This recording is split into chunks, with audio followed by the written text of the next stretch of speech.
Israeli बलों ने Gaza city में 2 और स्कूल पर बमबारी की है। इसमें कम से कम 30 विस्थापित फिलिस्तीनी मारे गए। बचाव कर्मियों ने बताया कि हसन सलामा और नसर स्कूल में मारे गए और घायल हुए लोगों में लगभग 80% बच्चे थे।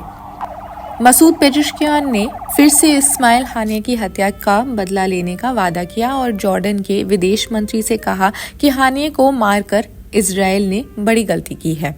अब इस युद्ध में इटली और तुर्की ने अपने नागरिकों से लेबनान छोड़ने का आग्रह किया है, क्योंकि इस क्षेत्र में युद्ध का डर बढ़ता जा रहा है और इजरायल और हिजबुल्लाह के बीच भी लड़ाई जारी है। तो इससे जुड़ी कुछ महत्वपूर्ण बातें हम आपको बताने जा रहे हैं। इजरायल के गाजा पर युद्ध में कम से कम 39,583 लोग मारे गए, 91,398 लोग घायल हुए। 7 अक्टूबर, ऐसा लगता है जैसे ये 9/11 का एक ऑल्टरनेट बन गया है। 7 अक्टूबर को हमास के नेतृत्व में हुए हमलों में इजरायल में अनुमानित 1,139 लोग मारे गए और 200 से लोग भी बंधक बनाए गए थे, लेकिन शर्त थी कि उनके बंधकों को छोड़ दिया जाए।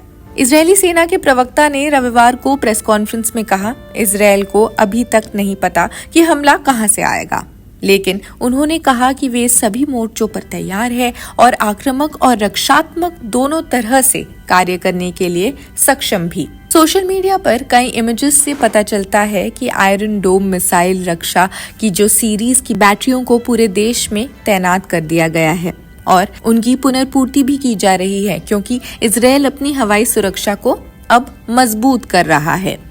फिलिस्तीनी सिविल डिफेंस के प्रवक्ता महमूद बसाल ने कहा कि इजरायली बलों ने अल नसर और हसन सलामा स्कूलों पर बमबारी करके हर मायने में नरसंहार किया है। उन्होंने हमलों के दृश्यों को काफी मुश्किल और दुखद बताया, जिसमें मारे गए और घायल हुए लोगों में 80% बच्चे थे। इजरायली सेना ने खान यूनुस के दक्षिण और दक्षिण पूर्वी हिस्सों के लिए नए रिपैट्रिएशन के आदेश जारी किए हैं, क्योंकि अब वे क्षेत्र में इस आक्रमण को और आगे बढ़ता हुआ देख रहे हैं। ईरान के राष्ट्रपति पेजेश्कियान ने तेहरान में जॉर्डन के विदेश मंत्री से कहा, इस्माइल हानिया की हत्या इजरायल की एक बड़ी गलती थी और इसका जवाब दिया जाएगा। नेतन्याहू ने कहा कि गाजा में सैन्य दबाव बढ़ना चाहिए, ये एकमात्र समाधान है, और धमकी दी कि जो कोई भी इजरायल को नुकसान पहुंचाएगा उसे बहुत भारी कीमत चुकानी पड़ेगी। खैर, इतिहास की बात हम रहने देते हैं, लेकिन अगर कंटेम्प्रेरी टाइम्स की बात करें तो हूथियों ने 2 हफ्ते पहले अपने पहले हमले का दावा किया, जिसमें उन्होंने कहा कि उन्होंने एक कार्गो जहाज को मिसाइल से उड़ा दिया है और साना पर एक अमेरिकी निर्मित MSQ-9 रीपर ड्रोन को भी मार गिराया। इजरायल ने फिलिस्तीनी प्राधिकरण के लिए निर्धारित $26 मिलियन का कर धन जब्त कर लिया है।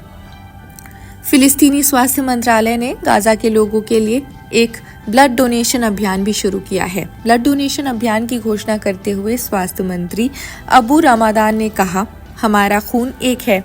ऐसा शीर्षक अभियान मंत्रालय के अस्पतालों के सभी ब्लड बैंक्स में और एक मोबाइल ब्लड बैंक सक्रिय रहेगा। खैर, इस वीडियो में बस इतना ही। बाकी इससे जुड़ी सभी अपडेट्स हम आप तक पहुंचाने की कोशिश करेंगे। देश दुनिया की सभी खबरों के लिए जुड़े रहिए जनसत्ता के साथ। शुक्रिया।